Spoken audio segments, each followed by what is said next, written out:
एक छोटा सा कस्बा था, रतनपुर। वहां एक लड़का रहता था।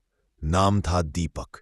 उसका सपना था इंजीनियर बनना, लेकिन हालात उसके बिल्कुल विपरीत थे।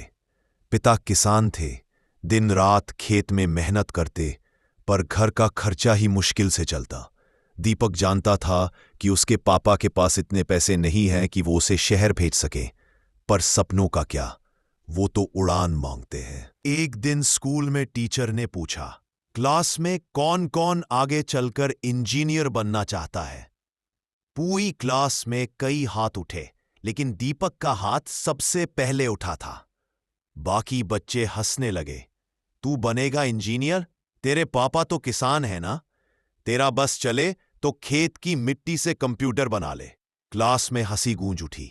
दीपक चुप रहा, लेकिन उसी दिन उसने तय कर लिया, अब मैं साबित करके दिखाऊंगा। क्लास में हंसी गूंज उठी। दीपक चुप रहा, लेकिन उसी दिन उसने तय कर लिया, अब मैं साबित करके दिखाऊंगा। दीपक के गांव में ना तो कोचिंग थी, ना इंटरनेट। वो 10 किलोमीटर दूर एक छोटे कस्बे में साइकिल से जाता, पुराने नोट्स इकट्ठे करता और जो किताबें मिलती उन्हीं से पढ़ाई करता। रात को बिजली नहीं होती तो वो दिए की रोशनी में पढ़ता, और जब दिया बुझ जाता तो चांदनी में बैठकर अपने सपनों को दोहराता। माँ अक्सर कहती, बेटा इतना मत पढ़ा कर, आंखें खराब हो जाएंगी।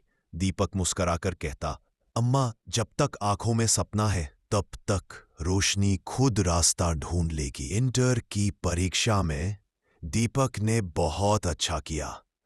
उसने सोचा कि अब इंजीनियरिंग एंट्रेंस की तैयारी करूंगा, लेकिन जब रिजल्ट आया वो कुछ ही अंकों से फेल हो गया। उस रात दीपक ने किसी से कुछ नहीं कहा। वो खेत के किनारे जाकर बैठ गया, आसमान की ओर देखता रहा। आंसू गालों पर गिर रहे थे, लेकिन दिल कह रहा था, हार मान ली तो सपना मर जाएगा। सुबह वो उठा और फिर से पढ़ाई शुरू कर दी, इस बार पहले से भी ज्यादा मेहनत के साथ। दीपक के पास पैसे नहीं थे, तो उसने खेत में काम करके गांव के बच्चों को ट्यूशन पढ़ाकर पैसे जोड़े।